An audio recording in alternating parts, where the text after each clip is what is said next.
Hello everyone, welcome to my YouTube channel. हाँ तो guys, आज मैं अनामिका अजूबी की कहानी का पार्ट 7 लेकर के आई हूँ। तो मुझे इस बात की खुशी है कि काफ़ी सारे पर्सन अनामिका अजूबी की कहानी पढ़ते हैं। तो मैं ये चाहूँगी कि आप मुझे सब्सक्राइब भी करें और मुझे व्यूज़ भेजें, ताकि मेरी कहानी जितना ज़्यादा आप अच्छे से पढ़ेंगे तो सब्सक्राइबर भी मेरे बढ़ेंगे।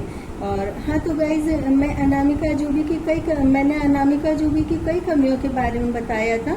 अनामिका किसी के साथ भी जल्दी घुल मिल नहीं पाती थी, फिर भी उसको अनचाहे हालत में रहना पड़े तो समझौता नहीं कर पाती थी, क्योंकि वह अपने अकेलेपन को ही अपना साथी मानती थी और बिना बहस किए अकेलेपन को साथ में रखकर उन हालातों के साथ रहती थी। और उसके घर वाले उसको बहुत समझाते थे कि नहीं, तुम्हें कहीं ना कहीं तो समझौता करना पड़ेगा, लेकिन वो कभी भी अपनी इस कमजोरी को सुधार नहीं सकी, जिसकी वजह से उसको बहुत ज़्यादा परेशानियों का सामना करना पड़ा। इसके बावजूद उसमें खास बात यह थी कि जिससे भी उसकी दोस्ती होती थी तो वह दोस्ती कभी टूटती नहीं थी। हाँ, उसका जब अपनी फ्रेंड से झगड़ा हो जाता था तो उसकी फ्रेंड खुद से उसको मना लेती थी और दूर रहकर भी उनसे दोस्ती बनी रहती थी।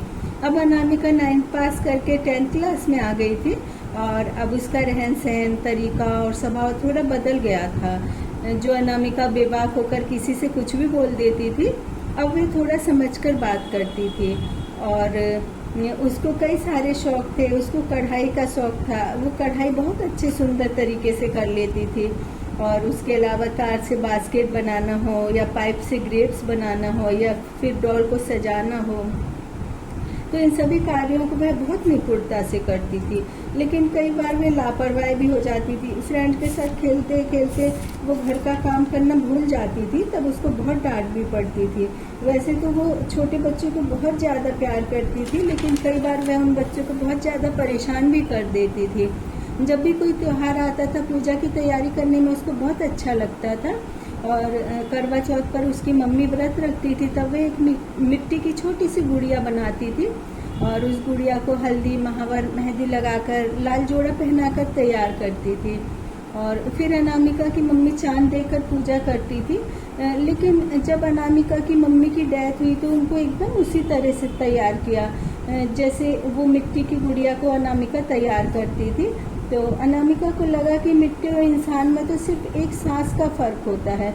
अनामिका को बचपन से ही सेलिब्रेशन से बहुत ज़्यादा लगाव नहीं था, क्योंकि उसको ज़िंदगी में बहुत ज़्यादा सादगी पसंद थी। लेकिन इस सादगी में भी वह खुद को बहुत अच्छे से मेंटेन करके रखती थी और स्कूल जाना उसको बिल्कुल भी अच्छा नहीं लगता था। फिर भी पढ़ाई वह रेगुलर करती थी और होमवर्क हो या क्लास वर्क सभी को हमेशा कंप्लीट करके रखती थी। और अनामिका के शहर में दुर्गा पूजा बहुत धूमधाम से होती थी। बहुत ही खूबसूरत दुर्गा जी की प्रतिमा विराजमान होती थी।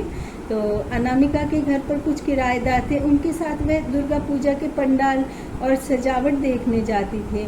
अनामिका की ज़िंदगी का कुछ समय ऐसा था कि वो ठहर भी नहीं सका और अनामिका उसको भुला भी नहीं पाई, और वो समय अनामिका की ज़िंदगी का सबसे अहम समय था। तो गाइज, मैं नेक्स्ट टाइम अनामिका अजूबी का 8th स्टोरी लेकर के आऊँगी। तो आप प्लीज़ मेरी स्टोरी को देखिए, व्यूज़ दीजिए और सब्सक्राइब कीजिए।